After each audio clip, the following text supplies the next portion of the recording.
Баршаңызға сәлем, құрметті көрермендер. Бүгін сіздерге наурыз көженің адам ағзасына пайдасы туралы айтатын боламын. Наурыз көже ұлыстың ұлы күні дайындалатын қасиетті ас. Оның қасиеттілігі мерекелік ас болғанда емес, адам ағзасына берер қуаты мен нәрінде. Өйткені қыстан арып ашып, қоқылданып, көзі қарағып шыққан адамға ағзасын қалпына келтіру үшін нәрлі ас ішу керек. Наурыз көжені дайындауға 7 түрлі дәм қосатыны белгілі. Оның арнайы рецептісі жоқ. Өйткені қыстан барымен шыққан адам қолында барын нәр етіп көжесіне қосады. Бірақ басты шарт бұлар әртүрлі болуы тиіс. Наурыз көженің басты тағамы ет. Ет тағамдық құндылығы жоғары өнім. Қазақ наурыз көжеге қыста сүрленіп қойылған етті қосады. Мұндай еттің құрамында амин қышқылы мол болады. Оның әлсіреген ағзаға пайдасы мол. Кейде бабаларымыз наурызда мал сойып, соның басы мен етін көжеге салатын болған. Еттің құрамында су, ақуыз, май, көптеген дәрумендер, минералды тұздар бар. Одан бөлек биолог амин қышқылдары, дәрумендердің мол қоры жиналған. Фосфор, темір, мырышқа өте бай. Халқымыз еттің сорпасын жоғары бағалаған. Сорпаның бойында тағамға салынған бүкіл заттың пайдалы қасиеті шығады.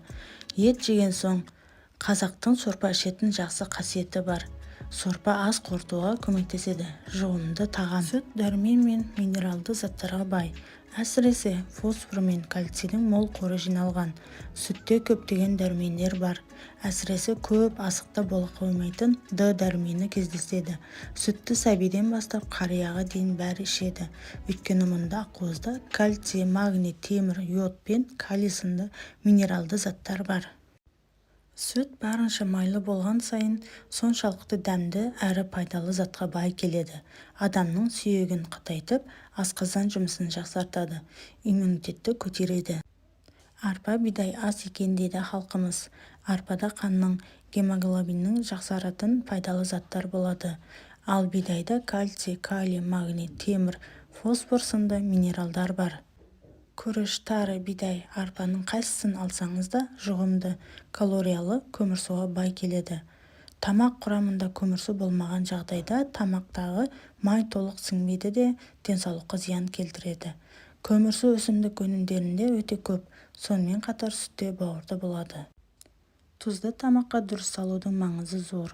Өйткені тағамға сіңмей қалуы мүмкін. Сондықтан тұзды етке пісерден жарты сағат бұрын салған жөн. Тұз адам организмінің қалыпты жұмыс істеу үшін бірден-бір қажетті зат. Тамақтың дәмін кіргізуден бұрын ас тұзы жасушаның су мөлшерін жөндеп, асқазан сөнен тұз қышқылымен қамтамасыз етеді.